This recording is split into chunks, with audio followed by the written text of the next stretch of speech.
Assalamualaikum warahmatullahi wabarakatuh. Teman-teman, ini adalah merupakan pembahasan kita terakhir yang berkaitan dengan masalah fikih muamalah ya.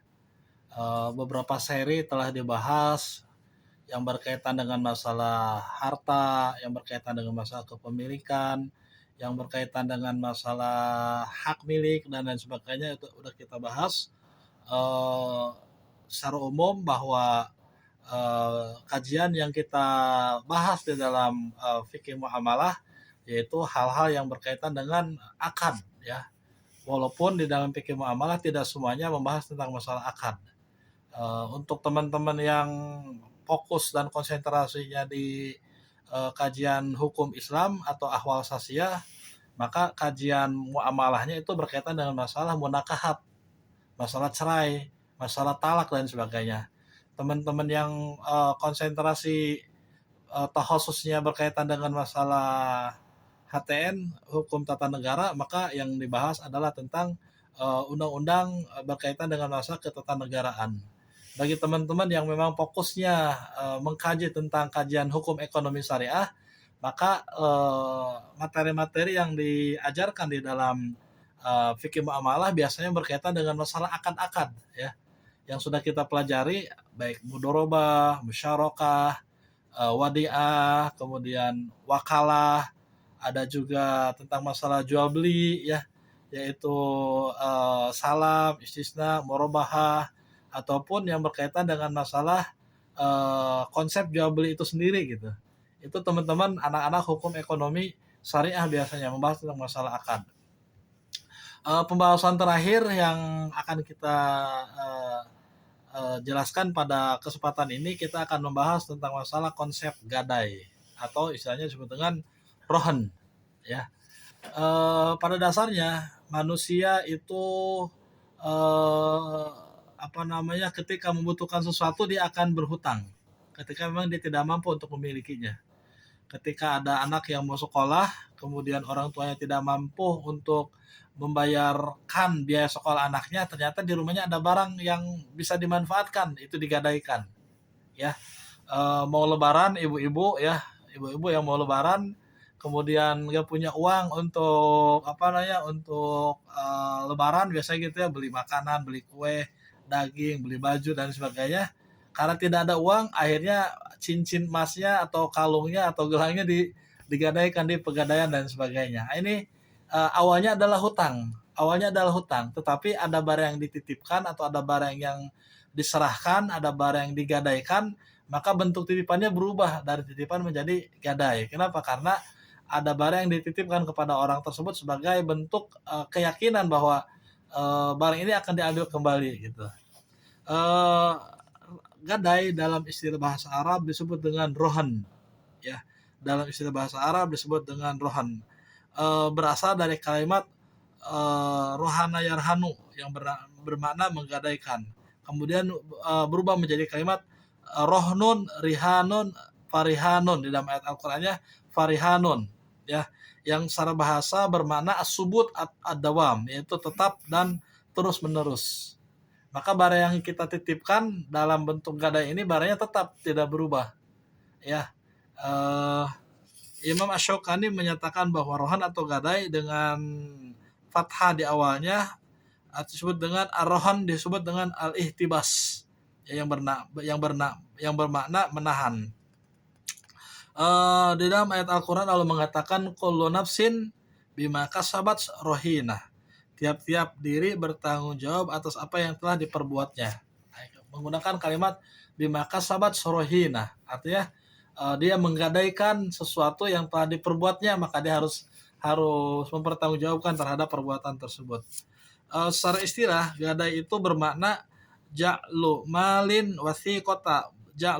wasiqotan ala dinin wa yutlaqu alal ainil marhunah, menjadikan harta sebagai jaminan atas hutang dan dimutlakan atas harta benda yang dijadikan sebagai jaminan. Jadi hutang yang ada jaminannya itu namanya gadai. Kalau hutang tanpa ada jaminan namanya hutang biasa ya. Kita pinjam uang 100.000 kepada tetangga atau kepada orang lain, atau bukan orang lain, kadang kalau ke orang lain susah ya, kepada orang yang kita kenal biasa pinjam uang. Tanpa ada jaminan itu hutang biasa, ya. Tetapi, ketika kita meminjamkan uang terus ada jaminannya nggak? Ini jaminannya, itu. Ketika ada jaminan maka berubah hutang menjadi gadai. Menurut mazhab Syafi'i dikatakan bahwa yang disebut dengan gadai adalah ja'lu ainin wasiqatan bidainin biman tawaffa 'alaiha inda ta'adzuri wafqatihi. Menjadikan suatu benda sebagai jaminan utang yang dapat dijadikan pembayaran ketika berhalangan dalam membayar hutang tersebut. Makanya kalau kita melihat kepada ayat Al-Qur'an yang berkaitan dengan masalah gadai, itu diawali dengan awal ayatnya adalah Quran surat Al-Baqarah ayat 282 tentang hutang piutang. Allah menyatakan ya ayyuhalladzina amanu idza tadayantum bidainin ila ajalin musamma faktubu. Itu ayat Al-Qur'an yang paling panjang di dalam surat, ya. Di dalam Al-Qur'an ayat yang paling panjang itu tentang masalah konsep hutang piutang. Wahai orang-orang beriman, jika kalian melakukan akan hutang piutang, idza tadayantum bidainin, melakukan hutang kepada orang lain ila ajalin musamma, sampai waktu yang ditentukan, faktubuh, maka tulislah. Di situ dijelaskan konsep hutang piutang seperti apa. Harus ada saksi, 2 orang saksi. Kalau tidak ada 2 orang saksi laki-laki, boleh perempuan, 2 orang perempuan, 1 orang laki-laki, tetap harus ada laki-lakinya. Walaupun 5 orang perempuan, tetap harus ada 1 laki-laki itu. Kemudian di dalam ayat selanjutnya 283, jika kalian berhutang, ya, wa in kuntum ala safarin, dan kalian berada dalam satu perjalanan, kemudian kalian tidak punya uang untuk melakukan perjalanan tersebut, wa in kuntum ala safarin walam tajidu katiban, dan tidak ada orang yang menuliskan, ya. Tadi konsep utangnya kan harus ditulis. Kita dalam perjalanan, kemudian kita ingin berhutang, ternyata tidak ada yang menuliskan gitu. Walam tajidu katiban, maka kata Allah Subhanahu wa taala, farihanun maqbudoh, harus ada jaminan yang diserahkan. Nah gitu. Jadi jaminan ini sebagai pengikat gitu, bahwa seorang yang berhutang itu tidak kabur. Seorang yang berhutang itu tidak pergi gitu. Dia sudah pinjam, apalagi dalam suatu perjalanan kan disebutnya. Wa in kuntum ala safarin, ya. Contoh misalkan ada orang yang pergi ke Bandung, ternyata sampai di Bandung dia kehabisan uang. Dia pakai jam Rolex, ya, jam yang lumayan mahal kan itu.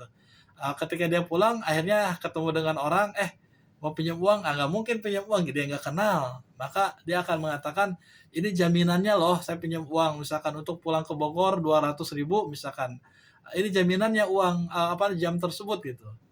Artinya ketika misalkan dia pergi kemudian tidak balik lagi, maka jaminan jam tersebut bisa dijual kembali sebagai bentuk pembayaran hutang yang telah dipinjamkan tersebut. Nah, jaminan itu seperti itu. Kalau tidak ada jaminan, orang meminjamkan, kita nggak kenal, kita tidak tahu siapa orang itu, maka susah kita mendapatkan hutang gitu. Kecuali mungkin orang yang sudah kita kenal, orang yang sudah terbiasa hidup dengan kita, orang yang sudah biasa bareng dengan kita, itu nggak ada masalah. Tapi ketika dalam suatu perjalanan, mungkin itu terjadi. Maka Allah memberikan sebuah rambu-rambu kepada kita. Wa in kuntum ala safarin walam tajidu katiban farihanun maqbudoh. Maka harus ada barang yang digadaikan sebagai bentuk pengikat bahwa dia akan kembali, atau ketika dia tidak mampu untuk membayarkannya, maka itu bisa dijual dalam jaminan tersebut. Tadi dasar hukum gadai, ya. Di dalam hadis Nabi SAW, ternyata Rasulullah SAW pernah membeli suatu barang, kemudian karena dia tidak punya uang, maka dia menggadaikan baju besinya kepada orang Yahudi. Anna Rasulullah sallallahu alaihi wasallam ishtara min Yahudiyin ta'aman wa rohanahu dzar'an min hadidin. Rasulullah SAW membeli suatu makanan dari orang Yahudi. Kemudian ia menggadaikan kepadanya baju besinya. Sampai Nabi karena nggak punya uang menggadaikan baju besinya. Dan kepada orang Yahudi lagi. Berarti menunjukkan bahwa akad menggadai itu tidak mesti harus sesama muslim, kepada orang non muslim pun itu diperbolehkan selama kedua-duanya memiliki kepercayaan satu sama lain. Oleh karenanya perlu ada kita mengetahui rukun dan syarat di dalam gadai. Ada 4 rukun yang harus terpenuhi ketika seorang melakukan gadai. Pertama adalah rohin, yang kedua adalah murtahin, yang ketiga adalah marhun bih, kemudian yang keempat adalah marhun. Yang ketiga adalah marhun, yang keempat adalah marhun bih. Apa itu rohin? Rohin itu adalah debitur. ya, orang yang menggadaikan atau orang yang berhutang. Yang kedua adalah murtahin atau kreditur, orang yang menerima titipan, orang yang memiliki modal. Kemudian ada marhun, ada barang yang dititipkan, dan yang keempat adalah marhun bih, adanya uang yang diserah terimakan dari pihak murtahin kepada pihak rohin. Teman-teman, rukun gadai tadi ada 4, sedangkan syarat-syarat di dalam gadai diantaranya adalah pertama, syarat-syarat yang dipenuhi oleh kedua orang yang berakad adalah paham dengan akad yang dilaksanakan, yang berarti sudah balik, berakal, dan tidak gila. Harus paham. Kenapa? Karena tadi dikhawatirkan ini bukan titipan pinjaman, atau ada orang yang minjem uang kemudian ada titipan dikira ini sebagai uang pelicin dan lain sebagainya gitu kan, tidak paham. Maka harus orang yang paham, balik, berakal, dan tidak gila. Syarat bagi barang jaminan adalah hendaknya barang tersebut ada ketika akad berlangsung, namun boleh juga dengan menunjukkan bukti kepemilikannya seperti surat tanah, kendaraan, dan sebagainya. Biasanya itu di lembaga pegadaian ya, kita datang ke lembaga pegadaian, pegadaian syariah khususnya, kita menggadaikan motornya dibawa, tapi kan motornya bisa dibawa pulang lagi. Tetapi yang disimpan di pegadaian adalah surat-suratnya, BPKB, dan lain sebagainya. Begitu juga dengan mobil, kita menggadaikan mobil. Begitu juga dengan emas. Tapi kalau emas biasanya benda wujudnya diserahkan dan surat-suratnya pun bisa kita ambil. Syarat pada sigot, hendaknya lafaz dalam ijab qabul itu jelas dan dapat dipahami oleh pihak yang berakad. Ulama Hanafiyah mensyaratkan bahwa sigot gadai hendaknya tidak terkait dengan sesuatu syarat dan tidak dilakukan di waktu-waktu yang akan datang. Syarat marhun bih adalah hak yang diberikan oleh murtahin kepada rohin ketika terjadi akad gadai. Para ulama selain Hanafiyah mensyaratkan bahwa marhun bih hendaknya adalah berupa hutang, baik hutang barang maupun hutang yang dapat dibayarkan, serta benda tersebut dimiliki oleh murtahin. Teman-teman, ini fenomena yang sering terjadi dalam masalah gadai, yaitu masalah gadai tanah. Ada sebuah penelitian yang sangat menarik, dan ini menjadi sebuah tradisi di masyarakat Indonesia ketika ada orang menggadaikan tanah. Nah, ini yang perlu kita diskusikan ya. Orang menggadaikan tanah karena ada keperluan, karena ada hajat yang sangat mendesak, kemudian dia menggadaikan tanahnya. Kalau dia misalkan tidak ada kebutuhan, pastinya tidak akan menggadaikan ya. Ngapain digadaikan? Tanahnya bisa dimanfaatkan hasilnya, bercocok tanam, berkebun, dan lain sebagainya. Karena ada kebutuhan yang sangat urgent, kemudian dia menggadaikan tanahnya kepada pihak murtahin. Nah, ini yang jadi masalah ya. Ketika diterima oleh pihak murtahin, kemudian pihak rohin mendapatkan uang, mendapatkan marhun bih, ternyata tanah itu ketika diserahkan kepada pihak murtahin itu dikelola oleh pihak murtahin, oleh pihak penerima gadai itu sampai bertahun-tahun gitu, sampai 5 tahun, sampai 10 tahun. Selama pihak rohin atau pemilik barang tersebut, pemilik tanah itu belum mengembalikan uangnya, maka keuntungan yang didapatkan oleh pihak murtahin itu berlipat-lipat gitu. Padahal misalkan orang yang memiliki tanah itu butuh uang 10 juta, kemudian diserahkanlah uang 10 juta ya. Kemudian orang murtahin menerima tanah tersebut, kemudian dikelola oleh dia sampai misalkan 10 tahun, 20 tahun. Kemudian bercocok tanam yang dilakukan oleh pihak murtahin itu ternyata sampai keuntungan didapatkan melebihi dari uang yang dipinjamkan 10 juta itu gitu. Di dalam kajian fikih muamalah, ketika seseorang sudah mendapatkan keuntungan dari barang yang dipinjamkan, maka barang itu harus dikembalikan gitu. Ya, ketika seorang murtahin mendapatkan tanah atau seorang kreditur mendapatkan tanah dari seorang debitur ya, diambillah keuntungan dari bertani itu gitu. Nanam jagung, nanam bayam, nanam kangkung, dan sebagainya. Kemudian dalam 10 tahun ternyata uang yang diserahkan oleh pihak murtahin itu sudah sampai 10 juta. Maka karena akad gadai ini adalah unsur utamanya adalah tolong menolong, kalau sudah sampai 10 juta harusnya dikembalikan gitu. Kalaupun tidak dikembalikan, maka pihak pemilik tanah harus boleh mendapatkan keuntungan bagi dua, bagi bersama gitu. Di kita tidak begitu ya, tidak begitu. Ketika orang menggadaikan tanah tersebut dieksploitasi sampai bertahun-tahun, sampai terkadang orang yang pemilik tanah itu tidak mampu untuk mengambil tanahnya tersebut gitu karena keadaan biaya dan lain sebagainya, maka biasanya tanah tersebut dibeli oleh pihak murtahin atau pihak pemilik modal dengan harga yang murah gitu. Harga pasaran tanah itu misalkan per meternya 1 juta, ya dibeli dengan harga 100.000, 200.000 gitu. Padahal tanahnya luas, tanahnya subur dan sebagainya. Nah, ini yang menyebabkan kemudian akad gadai ini menjadi akad mengandung unsur riba. Kenapa? Karena barang yang dipinjamkan itu melebihi dari keuntungan yang didapatkan gitu. Sesuai dengan kaidah dikatakan kullu qardin jarra manfaatan fahuwa riba. Setiap akad hutang piutang dengan tujuan untuk mengambil manfaat dari barang dihutangi itu adalah merupakan bagian daripada riba. Ini banyak terjadi di masyarakat kita ya, khususnya secara umum petani-petani di kita ya. Ada orang sengaja mencari gadaian dengan tujuan tadi mengeksploitasi tanah gitu, agar petani yang tidak mampu untuk mengembalikan tanahnya itu akhirnya dijual dengan harga yang murah gitu. Ini bentuk kezoliman, ini bentuk kezoliman, dan bahkan di masyarakat kita akad gadai ini tidak ditulis gitu. Tidak ada saksi, tidak ditulis, sehingga hanya karena ada unsur kepercayaan. Padahal kepercayaan itu sifatnya tidak tetap, tidak melekat.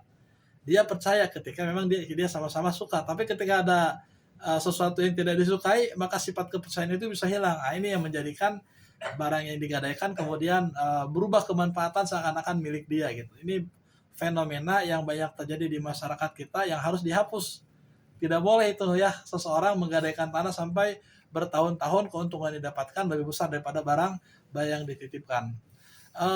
Yang kedua, ada Undang-Undang Agraria Pertanahan tahun 1974 dikatakan bahwa ketika seseorang menggadaikan tanah sudah sampai 7 tahun, maka tanah tersebut harus dikembalikan kepada pemiliknya. Jika itu tidak dilakukan, maka pihak pemilik modal harus mendapatkan sanksi dengan membayar uang Rp10.000. Itu Undang-Undang tahun 1974 tentang agraria pertanahan. Namun sayang, undang-undang ini tidak sampai di masyarakat, sehingga masih banyak masyarakat mengeksploitasi tanah tersebut yang dimiliki oleh pihak rohin, yang kemudian tadi seakan-akan tanah itu milik pihak murtahin gitu. Padahal akad awalnya adalah gadai.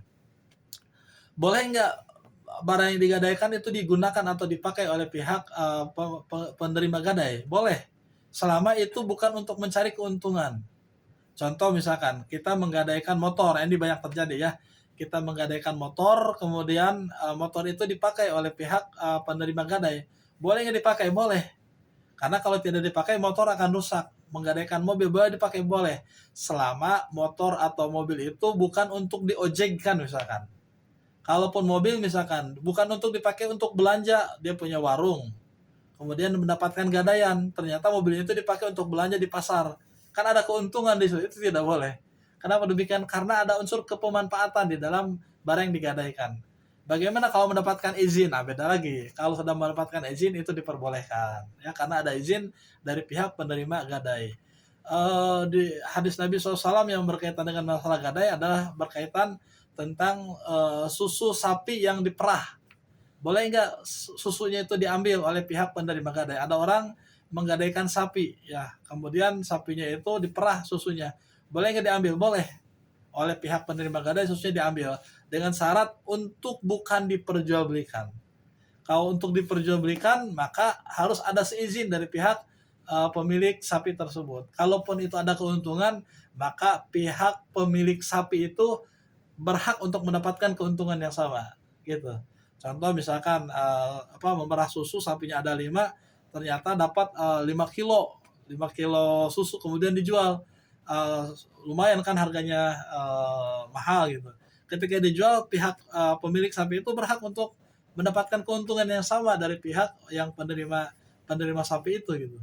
Tetapi kalau tidak ada izin kemudian diperjualbelikan, itu masuk ke dalam unsur riba dan masuk ke dalam unsur kezoliman. Dan itu fenomena masyarakat yang sering terjadi tentang masalah gadai tanah ya. Mobil khusus, saya yang tinggal di Bogor pernah melakukan penelitian, ternyata memang hampir rata-rata ya, tidak semua, hampir rata-rata pihak penerima gadai atau murtahin itu tidak akan mengembalikan tanahnya sebelum uang gadainya dikembalikan gitu. Padahal dia sudah mengeksploitasi tanahnya bertahun-tahun, sampai 10 tahun, sampai 2 tahun, bahkan lebih parah daripada itu, ketika orang tuanya yang menggadaikan, kemudian meninggal dunia, seakan-akan pihak penerima gadai, "Ah, ini mah sudah dijual," gitu. Orang anaknya tidak tahu, jadi pencurian atau pengambilan tanah bukan bukan bukan haknya gitu. Dan ini, masuk ke dalam kategori, unsur kezaliman di dalamnya. Teman-teman, berakhirnya akad gadai itu kapan? Pertama adalah gadai diserahkan kepada pemiliknya, yang kedua hutang dibayarkan semuanya, yang ketiga penjualan rohan secara paksa oleh hakim, kemudian pembatalan hutang dari pihak bertahin, rohin meninggal dunia, rohin rusak atau sirna, dan permintaan rohin kepada pihak lain baik berupa hadiah ataupun yang lainnya. Maka berakhirlah akad gadai tersebut. Dewasa ini adanya lembaga pegadaian, ya, ada lembaga pegadaian. Teman-teman mungkin pernah mencoba melakukan gadai ya, baik di pegadaian konvensional maupun di pegadaian syariah. Ternyata memang ada perbedaan ketika kita menggadaikan barang di pegadaian konvensional dengan di pegadaian syariah. Saya pernah mencoba melakukan penelitian, saya menjadi sebagai nasabah menggadaikan emas ketika itu. Saya punya emas, logam mulia 10 gram, saya gadaikan di pegadaian konvensional. Ternyata di pegadaian konvensional itu dalam waktu kurang lebih ya 21 hari kita sudah mendapatkan informasi mau ditebus atau enggak. Selama kita tidak menebus terus kena bunga gitu. Padahal kita dapat uang dari pihak pegadaian itu hanya 5 juta, bunganya sampai misalkan 2%. Ketika sudah 21 hari, kemudian kita diinformasikan harus membayar bunga yang dibayarkan, kemudian juga ada jasa penitipan yang harus kita bayarkan gitu. Jadi double 2 kali kita kalau menitipkan atau menggadaikan sesuatu di pegadaian konvensional. Tapi kalau di pegadaian syariah itu berbeda ya. Di pegadaian syariah itu sama 21 hari, cuman kita akan diberitahukan kapan kita akan mengambil barang tersebut ya, kemudian dalam waktu 3 hari maka kita akan mendapatkan pembiayaan lain karena kita menitipkan emas, maka emas itu yang dititipkan itu kita wajib membayar sewa ujroh atau sewa sewa tempat yang kita titipkan emas itu. Kalau terjadi kehilangan, kalau terjadi kebakaran dan sebagainya, itu bisa kita klaim kepada pihak pegadaian syariah. Jadi banyak hal yang memang di dalam pegadaian syariah dengan pegadaian konvensional itu berbeda ya. Salah satu contohnya tadi ya, bunga yang berlipat-lipat. Bahkan di pegadaian konvensional kalau kita sudah sampai 3 bulan kemudian barang itu belum dititipkan, itu akan dilelang tanpa memberitahukan kepada kita. Ya, ini pengalaman yang pernah saya dapatkan. Tidak diberitahukan kepada kita kalau misalkan harga barang yang kita gadaikan itu kurang dari uang yang kita dapatkan ketika kita menggadaikan di awal, maka kita harus membayar kekurangannya. Kalau lebih, kita tidak diinformasikan gitu. Itu aneh ya. Tapi kalau di syariah, yang pernah saya lakukan juga, kalau barang gadaian yang kita titipkan di pegadaian syariah, kita akan diinformasikan di telepon, di SMS, di WA gitu berkali-kali sampai kita menjawabnya gitu. Kalau kita setuju untuk itu dilelang, kemudian kita lelang, kita bisa menyaksikannya. Bila ada kelebihan harta barang yang dititipkan itu ketika dilelang lebih dari apa yang kita dapatkan dari pinjaman tersebut, maka kelebihan itu akan diserahkan kepada kita, gitu.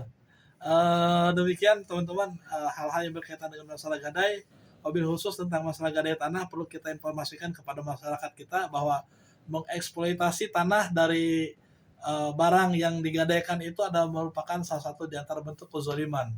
Dan ini banyak sekali terjadi di masyarakat kita ya. Sampai bertahun-tahun ketika seorang pemberi gadai itu tidak mengembalikan uangnya, itu terus diambil gitu. Sampai meninggal dunia gitu. Ini kasus yang terjadi orang tua saya menggadaikan tanah. Jadi sedikit curhat ya. Orang tua saya menggadaikan tanah untuk biaya kuliah kakak saya waktu itu ya, kuliah. ketika digadaikan tanah lumayan dua dua apa namanya bahasa Sundanya itu dua roro gitu atau dua petak ya. Dapat kurang lebih 10 gram ya. Karena tidak diambil oleh orang tua sampai bertahun-tahun gitu, sampai bertahun-tahun. Sampai ketika orang tua saya Allahumma yarham, kemudian pihak yang mengelola tanah itu ya udah saya jual, saya beli aja deh gitu. Karena tidak ada saksi, tidak ada surat bukti tertulis dan sebagainya, akhirnya kita tidak bisa mengklaim, kita tidak bisa menggugat kasus tersebut gitu. Itu yang disayangkan ya. Karena yang banyak terjadi di masyarakat kita di Indonesia khususnya hanya karena modal unsur kepercayaan kemudian terjadilah suatu akad. Padahal Allah Subhanahu wa taala mengatakan bahwa jika kalian melakukan akad hutang piutang, faktubuh itu harus ditulis. Itu ayatnya jelas, harus ditulis. Itu menunjukkan bahwa tulis menulis dalam akad hutang piutang itu sangat penting sekali. Jangan sampai di kemudian hari ada penyesalan. Wallahu a'lam bishawab. Jika ada yang ingin kita diskusikan, maka kita diskusikan bersama-sama. Dan terima kasih teman-teman atas waktu dan kesempatannya. Dan teman-teman yang ingin lebih memperdalam yang berkaitan dengan masalah fikih muamalah, silakan. Bukunya sudah ada, fikih muamalah kontemporer yang ditulis oleh saya sendiri, Sulaiman Jajuli ya. Kita bisa mendiskusikannya bareng-bareng ketika teman-teman ingin mendiskusikan yang berkaitan dengan masalah fikih muamalah tersebut. Terima kasih atas waktu dan kesempatannya dan mudah-mudahan membawa keberkahan dan kebaikan untuk kita semua. Assalamualaikum warahmatullahi wabarakatuh.